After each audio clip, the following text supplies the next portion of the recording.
Sea and river defense maintenance is a priority of the government. Only recently, invitations for bids to upkeep many of these structures in Regions 3 through 6 were advertised.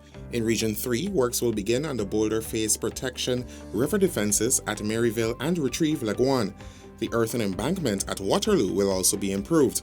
Over on the mainland at Parika and Mora, the administration has outlined maintenance works to be done on the river defense and the Gabion mattress, respectively. Maintenance in Region 4 will begin at Fort Gorn Kingston and on the concrete structure between Buxton and Enterprise East Coast Demerara.